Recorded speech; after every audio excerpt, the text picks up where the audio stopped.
कशिश अमरोहा की हर एक चीज़ सिखा देती है, अपने अदब व आदाब से अपना बना लेती है। अमरोहा एक ऐसा ऐतिहासिक शहर जिसका अपना एक अलग इतिहास, और इसी अमरोहा में मौजूद है 300 साल पुरानी अलीजान मंजिल।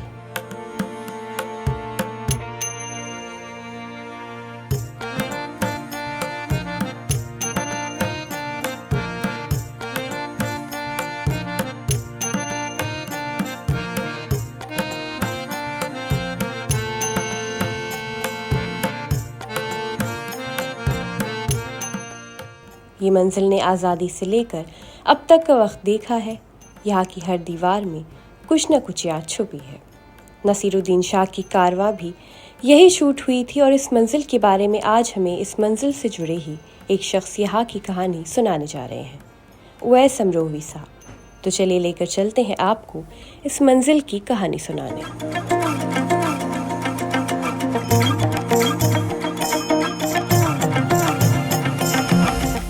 तारीख़ी एतबार से लगभग 250 पौने 300 साल पुरानी ये मंजिल हो गई है। अलीजान मंजिल ने जो अपना सफ़र शुरू किया उसमें हिंदुस्तान के 3 दौरों का जायज़ा लिया। मुग़लिया सल्तनत का आखिरी दौर भी अलीजान मंजिल ने देखा, उसके बाद अंग्रेज़ों की ग़ुलामी भी देखी, और जब आज़ादी का उगता हुआ सूरज था उस शुआओं को भी अलीजान मंजिल ने देखा। यहाँ जिस जगह हम खड़े हैं ये बड़ा दीवान खाना कहलाता था, लेकिन इससे सामने वाले हिस्से में छोटा दीवान खाना था जो अदालत थी, और यहीं कोर्ट लगा करता था। अभी मैं आपको लेके चलता हूँ, वो साइड में हवालात है कि जहाँ वो कैदी वगैरह जो उस ज़माने के हुआ करते थे उनको अरेस्ट करके वहीं पे बंद किया जाता था।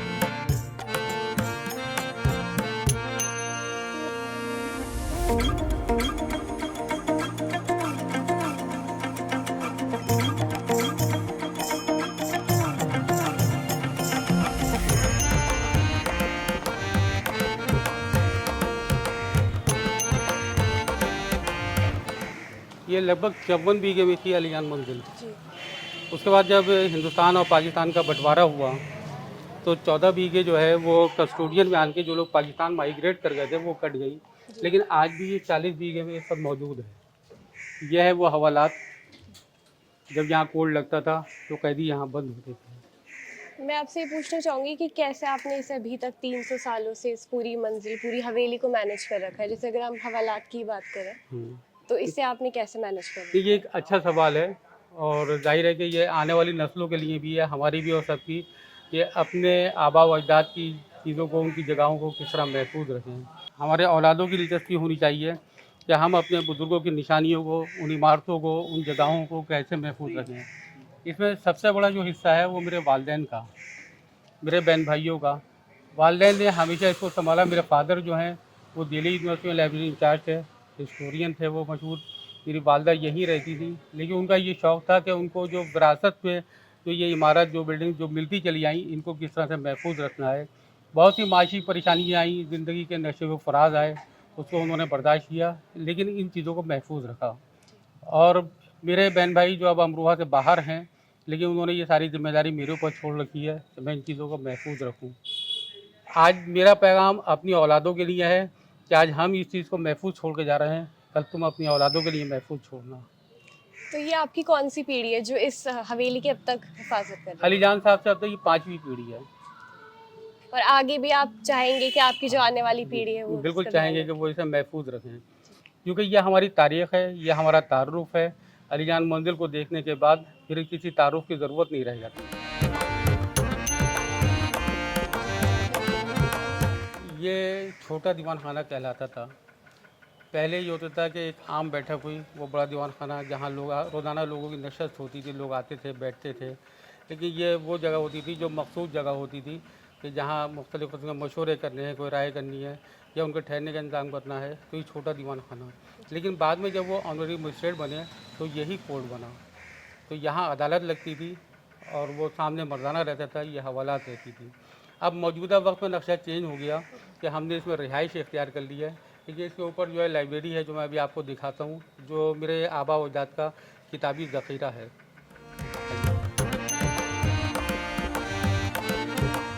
मेरे फोर फादर भी राइटर थे, मेरे दादा भी राइटर थे, मेरे फादर वो खुद हिस्ट्री राइटर रहे हैं। लगभग 2 दर्जन से ज़्यादा किताबें उनकी आई हैं और ख़ास तौर से हिंदुस्तान की जंग आज़ादी के ऊपर उनकी एक बहुत ही अहम किताब 18 जंग आज़ादी 1857 जिसके के लगभग 20 से 22 एडिशन जो है वो अब तक शाया हो चुके हैं।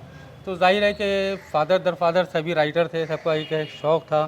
तो ये उन्हीं की लाइब्रेरी है जो मैं आपको दिखाने जा रहा हूँ। ये कितनी पुरानी होगी लाइब्रेरी?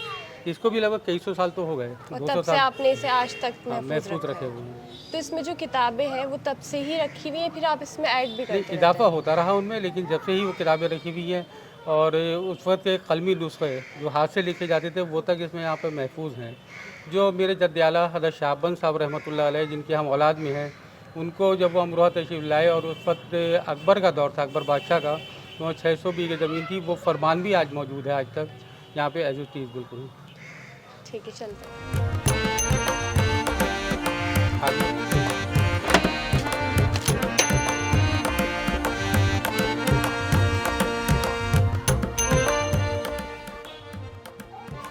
मैंने जैसे अभी बताया था कि मेरे फादर जो हैं वो डीजो में लाइब्रेरी इंचार्ज थे और उनकी 2 दर्जन से ज़्यादा किताबें आई और उनमें ख़ास तौर से जंग आज़ादी 1857 के ऊपर ये किताब, जिसे लगभग 12 एडिशन जो है मुफ्ती अतीक़ुर रहमान साहब के दिल्ली में उन्होंने शाये किए थे। उसके बाद से रज़ा लाइब्रेरी रामपुर जो है वो इसमें 10 एडिशन शाया कर चुकी है। इसके अलावा भी बहुत सी किताबें उनकी जो तारीफ़ पर हैं वो यहाँ मौजूद हैं।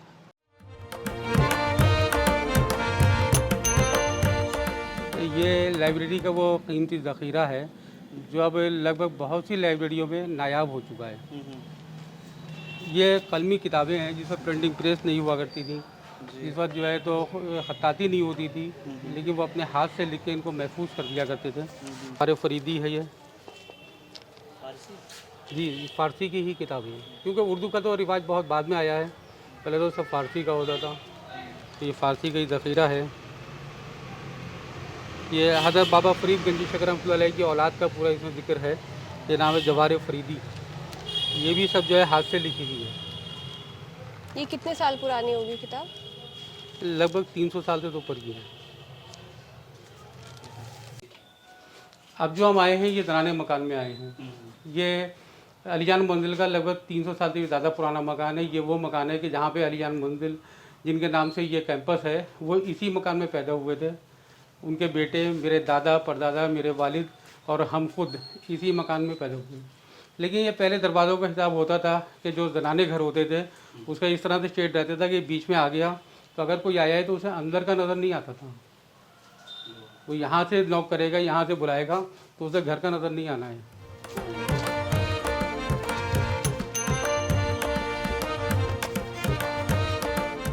मैंने आपको अभी बताया था कि एडमबर्ग के मेयर सैयद मोहम्मद मियां रिजवी वो भी अलियान मंजिल के ही थे। इसके अलावा जो है तो जनाब शकील अहमद रिजवी जो इस वक्त भी नासा में हैं और लगभग पिछले 35 साल से वहाँ पे खिदमत अंजाम दे रहे हैं और जो नासा का खलाई स्टेशन बन रहा है उसके वो इंचार्ज भी हैं, वो भी अलियान मंजिल के ही हैं।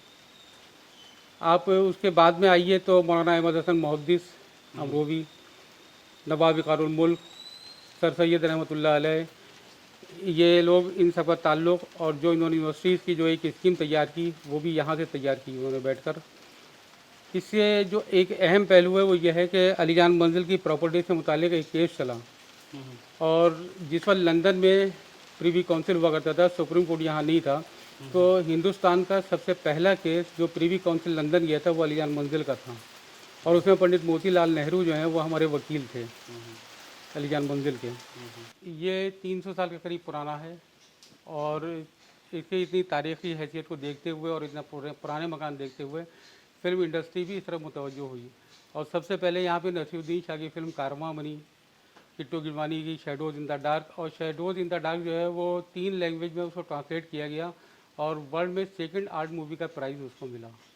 उसके बाद मिर्ज़ा गालिब जो सीरियल चल रहा था उसके भी 22 एपिसोड जो हैं वो भी इन्हीं दोनों मकान में बने जिसमें हम पहले होकर आए और दूसरा ये है।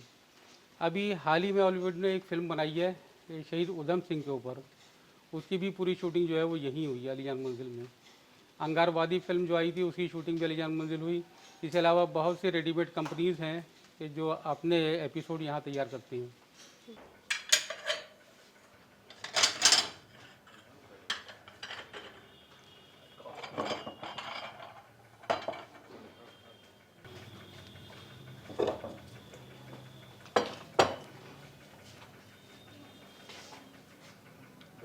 ये सब बर्तन जो है जितनी क्रॉकरी होती थी तो वह बेल्जियम से और इंग्लैंड से आया करती थी।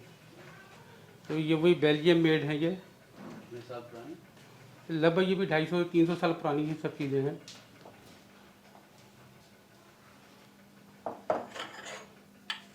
ये स्वीट प्लेट,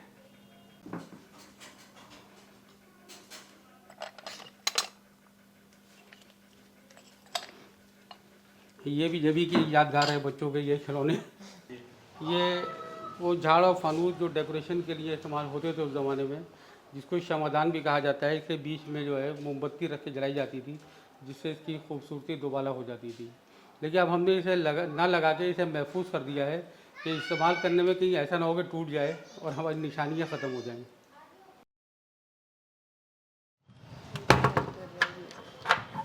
ये वो ज़नान खाने के जो ज़नाना घर था उसके अंदर के कमरे हैं, जिसकी अलमारी हैं, जिसकी तिजोरी हैं, आज तक उसी तरह महफूज हैं जैसे आज से 250 से 300 साल पहले महफूज थी।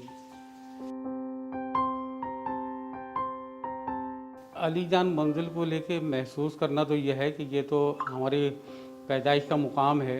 यहाँ हम लोग पैदा हुए, हम लोगों ने यहाँ परवरिश पाई, यहाँ रहे, हमारे आबा व अजदाद ने इस अलीजान मंजिल को कायम किया।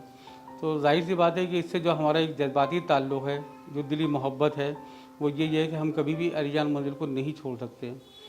अपनी औलादों के लिए और नस्लों के लिए भी हमारा पैगाम यही है, और हिंदुस्तान के अवाम के लिए और ख़ास तौर से उन लोगों के लिए कि जिनके आबा व अजदाद ने इन हवेलियों को कायम किया है, जिनको आबाद किया है, उनके वारिसान के लिए ये पैगाम है कि इन जगहों को, ये तारीख़ी मकामात को उसी तरह महफूज रखें, और जो पैगाम हमारे बाप दादा देते चले आए हिंदुस्तान की एकता, अखंडता और सालमियत के लिए, उसी पैगाम को आगे तक बढ़ाएं और कौमी यकजहती में, हिंदुस्तान के इत्तेहाद में, हिंदुस्तान की यकजहती में, सालमियत में, अखंडता में जो है तो बराबर का साथ दें। जहाँ तक अमरोहा और अलीजान मंजिल से मुताल्लिक़ है तो मैं तो ये कहना चाहूँगा कि अगर मुस्तक़बिल में कोई भी तलबा या तालिबात अमरोहा या अलीजान मंजिल के ऊपर, या मेरे फादर क्योंकि वो हिस्ट्री राइटर थे, उनके ऊपर कोई अगर रिसर्च करना चाहते हैं, उनके ऊपर कोई मज़ामीन लिखना चाहते हैं तो वो लोग आएँ, हम उनके पूरे क़याम और तमाम का पूरा इंतज़ाम हम लोग करेंगे। वो लोग अमरोहा के ऊपर रिसर्च करें, अलीजान मंजिल के ऊपर रिसर्च करें और हिंदुस्तान को वो पैगाम दें जो पैगाम हमेशा से अलीजान मंजिल का चलता आया है, भाईचारा, मोहब्बत, अमन और एकता और अखंडता का। ये अमरोहा का वो मुकाम है कि जहाँ हिंदू, मुस्लिम, सिख, ईसाई सब यहाँ पे एक जगह, एक प्लेटफॉर्म पे जमा होते हैं। अलीजान मंजिल से आगे निकलने वाले, चाहे वो किसी भी मज़हब का, किसी भी अकायद के लोगों का जुलूस हो, चाहे वो हिंदुओं का हो, मुसलमानों का हो, सिख भाइयों का हो, उसका स्वागत यहाँ पे किया जाता है, उसका इस्तकबाल यहाँ किया जाता है और वहाँ से एक अमन और शांति का पैगाम दिया जाता है। वो है अलीजान मंजिल।